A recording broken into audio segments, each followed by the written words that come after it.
Aujourd'hui, on va voir la suite des esquives. Donc, on avait déjà vu une première esquive sur un coup circulaire où on passait sous le coup et on se relevait. Ok. Donc là, ce qui va se passer, c'est qu'on va commencer par la même esquive, mais on va remiser derrière. Ok. Donc, avec mon partenaire, il va m'envoyer son crochet gauche. Je vais passer en dessous, je sors de l'axe et je peux remiser. Encore une fois, doucement. Regardez les pieds.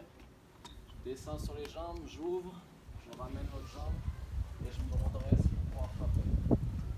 Donc là, au choix, selon la distance, si je suis assez loin, je peux mettre un direct. Si je suis trop près, je vais mettre un crochet. Ok. Et ensuite, derrière, on va le refaire. Tac. Donc là, par exemple, je suis à distance de direct ici. Et si j'ai l'opportunité, je peux contrer encore en bas. Ok, au corps ou au visage, peu importe. Selon l'ouverture qu'il y a. Pareil de l'autre côté, je vais passer en dessous, je remise avec le direct et par exemple un uppercut, au choix. Donc ça c'est la première manière. Maintenant on va voir le contre en simultané. C'est-à-dire que je vais le contrer en même temps que je vais l'esquiver. Donc voilà, ici je descends et je vais frapper en même temps au corps pendant que je suis en bas. Voilà, boum, je frappe et je sors de l'axe en même temps, puis je peux revenir en haut. Pareil de l'autre côté. Boum, boum. Ok. Donc ça, on va le répéter, répéter, répéter. Maintenant, on va avoir une deuxième esquive. C'est sur un coup de poing direct.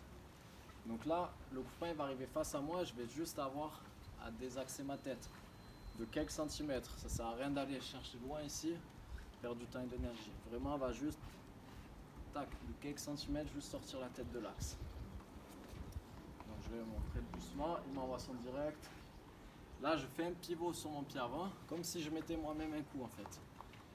Et en même temps, je vais fléchir les jambes, descendre un petit peu mon centre de gravité. Et une chose à ne pas faire, une erreur à ne pas faire, c'est d'esquiver en arrière. Parce que si je vais esquiver en arrière, derrière, il va pouvoir me poursuivre. Si je fais ça, derrière, il va pouvoir, voilà, amener sa droite. Et peu importe, me courir dessus, me frapper. Donc je vais bien rentrer. Tac. Et si je suis rentré, il ne peut pas me refrapper. Ou difficilement. Et là, par exemple, je peux le contrer par en dessous, avec mon bras arrière, un crochet, ou alors je peux carrément sortir encore. C'est la même chose de l'autre côté. Donc s'il m'envoie un direct du bras arrière, tac, cette fois-ci je fais le pivot ici, je descends là, et je peux le contrer par exemple au foie, très efficace, au visage, ou peu importe.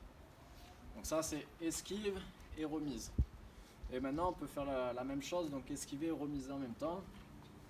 Donc sur le bras avant, boum, par exemple, je sors juste ma tête de l'axe et je tends mon bras. Et juste avec son énergie à lui, il va se prendre mon poing et ça va lui faire du mal. Donc, boum. Et par exemple, je peux revenir encore en bas ou je peux contrer ici au corps, peu importe. Et la même chose, bras arrière. Tac. Ici, ici par exemple. Ok. Si on n'a pas de partenaire, on peut le faire dans le vide. On imagine ici, 1, 2 par exemple, les circulaires. Par contre, si on n'a pas de partenaire, c'est important de bien visualiser un adversaire et de ne pas frapper n'importe où. Ok. Donc avec un partenaire, on cherche la précision, pas la vitesse, et le bon timing. Et si on est seul, on va chercher vraiment à imaginer, travailler en précision aussi. Allez, travaillez ça et à plus.